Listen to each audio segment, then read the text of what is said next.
Channel सागर भक्तिमाला में आपका स्वागत है। कार्तिक मास महात्म्य अध्याय 29।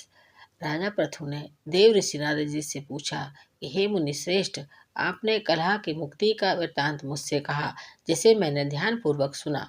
हे नारद जी, यह काम जिन दो नदियों के प्रभाव से हुआ था, कृपया इस बारे में मुझे बताने की कृपा कीजिए।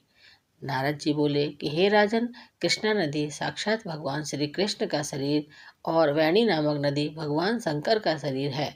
इन दोनों नदियों के संगम का महात्मा तो श्री ब्रह्मा जी भी वर्णन करने में समर्थ नहीं है, लेकिन आपने पूछा है, इसलिए अब मैं आपको इनकी उत्पत्ति का वृत्तांत सुनाता हूँ। चाक्षसु मनवंतर के आरंभ में ब्रह्मा जी ने सह पर्वत के शिखर पर यज्ञ करने का निश्चय किया। वह भगवान श्री विष्णु, भगवान शंकर तथा समस्त देवताओं सहित यज्ञ की सामग्री लेकर उस पर्वत के शिखर पर पहुंच गए। महर्षि भृगु आदि ऋषियों ने ब्रह्म मुहूर्त में उन्हें दीक्षा देने का विचार किया। इसलिए भगवान श्री विष्णु ने ब्रह्मा जी की भार्या त्वरा को शीघ्र आने का संदेश दिया, लेकिन वह बड़ी धीमी गति से आ रही थी। इसी बीच में भृगु जी ने भगवान श्री विष्णु से पूछा, हे प्रभु, आपने त्वरा को शीघ्रता से बुलाया था, फिर वह क्यों नहीं आई? ब्रह्म मुहूर्त निकल जाएगा। इस पर भगवान श्री विष्णु बोले, यदि त्वरा समय पर यहाँ नहीं पहुँच पाती है तो आप गायत्री को ही ब्रह्मा जी की स्त्री मानकर दीक्षा विधान शुरू कर दीजिएगा। गायत्री पुण्य कर्म में ब्रह्मा जी की स्त्री हो सकती है।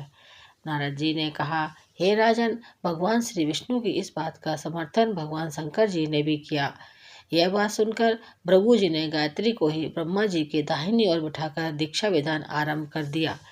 जिस समय ऋषि मंडल गायत्री को दीक्षा देने लगे, उसी समय त्वरा भी यज्ञ मंडल में आ पहुंची।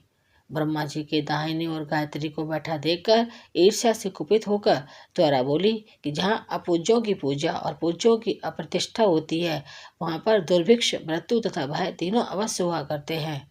यह गायत्री मेरे स्थान पर ब्रह्मा जी की दाहिनी ओर विराजमान हुई है, इसलिए यह अदृश्य बहने वाली नदी होगी। आप सभी देवताओं ने बिना विचारे इसे मेरे स्थान पर बिठाया है, इसलिए आप सभी जड़ रूप नदियाँ होंगे। नारद जी व राजा पृथु से बोले कि हे राजन, इस प्रकार त्वरा के शाप को सुनकर गायत्री क्रोध से आग बबूला होकर अपने होठ चबाने लगी और देवताओं के मना करने के बावजूद भी उसने उठकर त्वरा को शाप दे दिया। गायत्री बोली कि हे त्वरा, जिस प्रकार ब्रह्मा जी तुम्हारे पति है, उसी प्रकार मेरे भी पति हैं। तुमने व्यर्थ ही शाप दे दिया है, इसलिए तुम भी नदी हो जाओ। तब देवताओं में खलबली मच गई। सभी देवता त्वरा को साष्टांग प्रणाम करते बोले कि हे देवी, तुमने ब्रह्मा आदि समस्त देवताओं को जो शाप दिया है वह उचित नहीं है, क्योंकि यदि हम सब जड़ रूप नदियाँ हो जाएंगे तो फिर निश्चय ही ये तीनों लोग नहीं बच पाएंगे।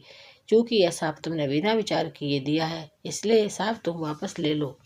तब त्वरा बोली कि हे देवगण, आपके द्वारा यज्ञ के आरंभ में गणेश जी के पूजन न किए जाने के कारण ही यह विघ्न उत्पन्न हुआ है। मेरा यह शाप कदापि खाली नहीं जा सकता, इसलिए आप सभी अपने अंशों से जड़ीभूत होकर अश्वमेव नदियाँ बनोगे।